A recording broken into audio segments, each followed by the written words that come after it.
ಕರ್ನಾಟಕ ಕೇರಳ ಗಡಿ Moolehole check post ಬಳಿ ಈ ಘಟನೆ ಆಗಿದೆ. ಚಾಲಕನ ಕ್ಯಾಬಿನ್ ಕಿಟಕಿ ಮೂಲಕ ಸೊಂಡಿಲನ್ನು ಹಾಕಿದೆ. ಸಾಕಾನೆ, ಅದು ಏನು ತೊಂದರೆ ಕೊಟ್ಟಿಲ್ಲ. ಅದು ಪ್ರಯಾಣಿಕರ ಬಳಿ ಇದ್ದ ಆಹಾರವನ್ನು ಸೇವಿಸಿದೆ. ಸಾಕಾನೆ ದೊಡ್ಡ ಆನೆಯೊಂದಿಗೆ ಇತ್ತು. ಒಂದು ಮರಿಯಾನೆ ಕೂಡ. ಆನೆ ಕಿತಾಪತಿಗೆ ಗಾಬರಿಯಾಗಿದ್ದಾರೆ ವಾಹನ ಸವಾರರು ಮತ್ತು ಅಲ್ಲಿದ್ದಂಥ ಪ್ಯಾಸೆಂಜರ್ ಕೂಡ.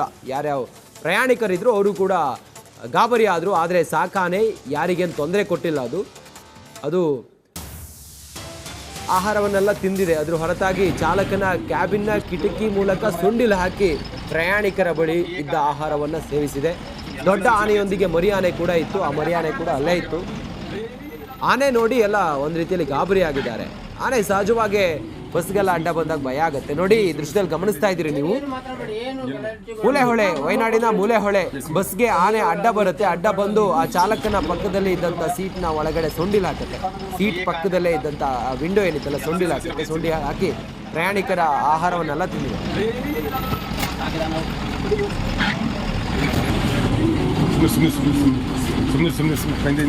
ಏನು ಮಾತಾಡಬೇಡಿ, ಏನು ಗಲಾಟೆ ಮಾಡಬೇಡಿ, ಕೂತ್ಕೊಳ್ಳಿ.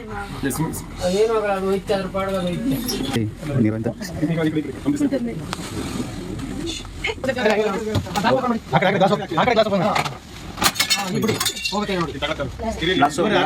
ಮತ್ತೊಂದು ದೂರ ಒಂದು ಬಿಸ್ಕೆಟ್ ಮತ್ತೊಂದು ದೂರ ಒಂದು ಬಿಸ್ಕೆಟ್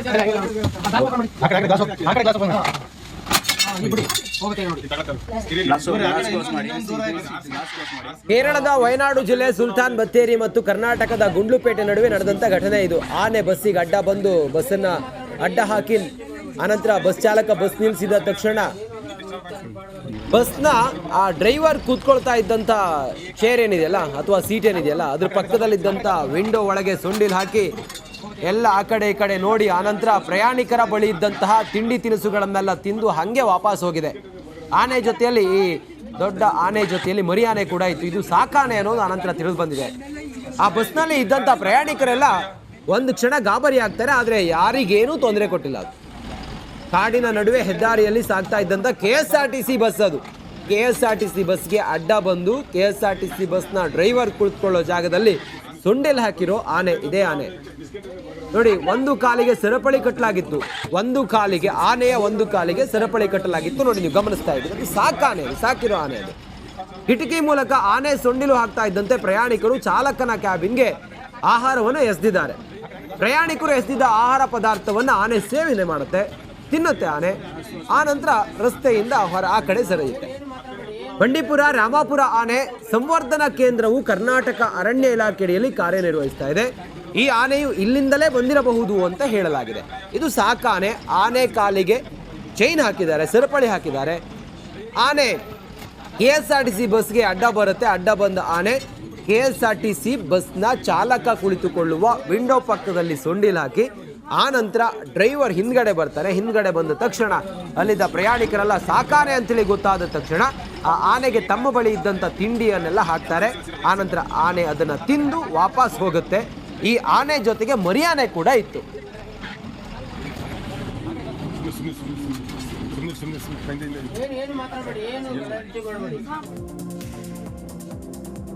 ಈಗ ಕರ್ನಾಟಕ ಎಕ್ಸ್ಪ್ರೆಸ್ನ ಇನ್ನುಳಿದ ಸುದ್ದಿಗಳನ್ನು ಒಂದೊಂದಾಗಿ ನೋಡ್ತಾ ಹೋಗೋಣ ಬನ್ನಿ. ಶಿವಮೊಗ್ಗ ಜಿಲ್ಲೆಯಲ್ಲಿ ಧಾರಾಕಾರ ಮಳೆಯಾಗ್ತಾ ಇದೆ. ಭಾರಿ ಮಳೆಯಿಂದ ಗಾಜನೂರು ಬಳಿ ಇರುವ ತುಂಗಾ ಜಲಾಶಯ ಭರ್ತಿಯಾಗಿದೆ. ತುಂಗಾ ಜಲಾಶಯಕ್ಕೆ ಸಚಿವ ಮಧು ಬಂಗಾರಪ್ಪ ಬಾಗಿನ ಅರ್ಪಿಸಿದ್ದಾರೆ. ಇವತ್ತು ಕಾಂಗ್ರೆಸ್ ಮುಖಂಡರು ಹಾಗೂ ಸಚಿವ ಮಧು ಬಂಗಾರಪ್ಪ ಜಲಾಶಯಕ್ಕೆ ಭೇಟಿ ನೀಡಿ ಬಾಗಿನವನ್ನು ಅರ್ಪಿಸಿದರು.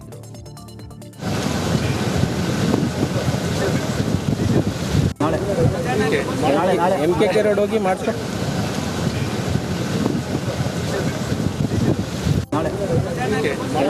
MKK ರೋಡ್ ಹೋಗಿ ಮಾಡಿಸ್ಕೊ.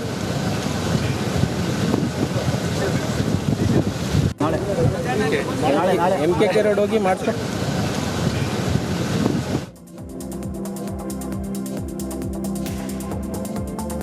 ಕೊಡಗಿನಲ್ಲಿ ಸುರಿದ ಧಾರಾಕಾರ ಮಳೆಗೆ ಮಾದಾಪುರ ಬಳಿಯ ಮಡಿಕೇರಿ ಸೋಮವಾರಪೇಟೆ ರಾಜ್ಯ ಹೆದ್ದಾರಿಗೆ ಗುಡ್ಡದ ಮಣ್ಣು ಕುಸಿದಿದೆ. ಇನ್ನು ಗುಡ್ಡದ ಮೇಲ್ಭಾಗದಲ್ಲಿ ಸಂಪೂರ್ಣವಾಗಿ ಬಿರುಕು ಬಿಟ್ಟಂತೆ ಇದೆ. ಮಳೆ ಹೆಚ್ಚಾದರೆ ರಸ್ತೆ ಸಂಪರ್ಕ ಬಂದ್ ಆಗುವ ಸಾಧ್ಯತೆ ಎದುರಾಗಿದೆ. ತುಂಗಭದ್ರಾ ನದಿಗೆ 70,000 ಕ್ಯೂಸೆಕ್ ನೀರು ಬಿಟ್ಟ ಹಿನ್ನೆಲೆ ತುಂಗಭದ್ರಾ ನದಿ ಮೈದುಂಬಿ ಹರಿತಾ ಇದೆ. ದಾವಣಗೆರೆ ಜಿಲ್ಲೆಯ ಉಕ್ಕಡಗಾತ್ರಿ ಬಳಿಯ ಜಮೀನುಗಳು ಜಲಾವೃತವಾಗಿವೆ. ಭತ್ತ, ಅಡಿಕೆ ತೋಟ ಸೇರಿದಂತೆ ವಿವಿಧ ಬೆಳೆಗಳು ನೀರು ಪಾಲಾಗಿದೆ. ಹರಿಹರ ತಾಲೂಕಿನ ಕೆಲ ಕಡೆಗಳಲ್ಲಿ ಪ್ರವಾಹದ ಭೀತಿ ಎದುರಾಗಿದೆ.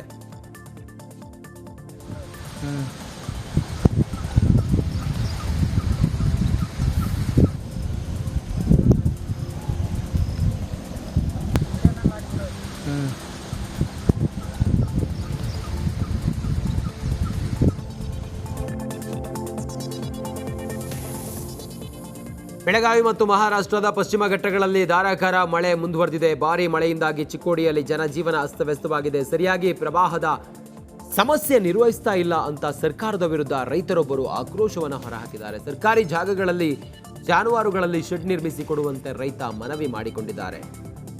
ಗಾಡಿಗಳು ಬರದವ ಕರ್ನಾಟಕ ಸರ್ಕಾರ ತಂದು ಬಂದ ಬರೀ ಹೇಳ್ರಿ ತಾನ ಅದಾರ. ಹೇಳ್ರಿ ಅಂದ್ರೆ ಎಲ್ಲಿ ಹೋಗೋದು, ನಮ್ಗೆ ಜಾಗ ಇಲ್ಲ ಎಲ್ಲಿ ಹೋಗಾಕ.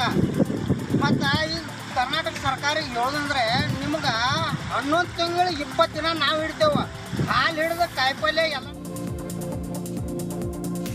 ಬಾಗಲಕೋಟೆ ಜಿಲ್ಲೆ ಮುಧೋಳ ತಾಲೂಕಿನ ಮಿರ್ಜಿ ಗ್ರಾಮದಲ್ಲಿ 30ಕ್ಕೂ ಹೆಚ್ಚು ಮನೆಗಳು ಜಲಾವೃತಗೊಂಡಿದೆ. ಮಕ್ಕಳು, ಮಹಿಳೆಯರು, ವೃದ್ಧರು ಸೇರಿ ಕುಟುಂಬದ ಸದಸ್ಯರು ಮನೆ ತೊರೆದು ಕಾಳಜಿ ಕೇಂದ್ರಕ್ಕೆ ದೌಡಾಯಿಸ್ತಾ ಇದ್ದಾರೆ. ಮನೆಯಲ್ಲಿನ ಸರಕು ಪಾತ್ರೆಗಳನ್ನ ಗಂಟು ಮೂಟೆ ಕಟ್ಟಿ ಟ್ರ್ಯಾಕ್ಟರ್ಗಳಲ್ಲಿ ತುಂಬಿಕೊಂಡು ಹೋಗ್ತಿದ್ದಾರೆ. ಮನೆಯಲ್ಲಿನ ದವಸ ಧಾನ್ಯಗಳನ್ನು ರಕ್ಷಣೆ ಮಾಡುತ್ತಿದ್ದಾರೆ. ಹಾಸನ ಜಿಲ್ಲೆಯಲ್ಲಿ ಮಳೆ ಅವಾಂತರ ಮುಂದುವರೆದಿದೆ. ಮಳೆ ಗಾಳಿಗೆ ಮನೆಯ ಗೋಡೆಗಳು ಸಂಪೂರ್ಣ ಕುಸಿದು ಬಿದ್ದಿದೆ. ಕಟ್ಟಾಯ ಹೋಬಳಿಯ ಅಂಕನಹಳ್ಳಿಯಲ್ಲಿ ದೊಡ್ಡ ರಾಜೇಗೌಡರಿಗೆ ಸೇರಿದ ಮನೆ ಗೋಡೆ ಕುಸಿದಿದೆ. ಮನೆಯಲ್ಲಿದ್ದ ವೃದ್ಧೆ ಕೊಪ್ಪಲಮ್ಮ ಪ್ರಾಣಾಪಾಯದಿಂದ ಪಾರಾಗಿದ್ದಾರೆ. ಘಟನಾ ಸ್ಥಳಕ್ಕೆ ರೆವೆನ್ಯೂ ಅಧಿಕಾರಿಗಳು ಭೇಟಿ ನೀಡಿ ಪರಿಶೀಲನೆಯನ್ನ ನಡೆಸಿದ್ದಾರೆ.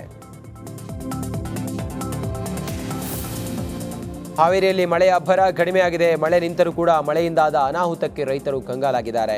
ಹಾನಗಲ್ ತಾಲೂಕಿನ ವರ್ದಿ ಗ್ರಾಮದಲ್ಲಿ ವರದಾ ನದಿ ಪ್ರವಾಹಕ್ಕೆ ಬೆಳೆ ಕೊಚ್ಕೊಂಡು ಹೋಗಿದೆ. ರೈತರ ಹೊಲಗಳಿಗೆ ನೀರು ನುಗ್ಗಿ ಶೇಂಗಾ, ಕಬ್ಬು ಬೆಳೆ ಹಾನಿಯಾಗಿದೆ.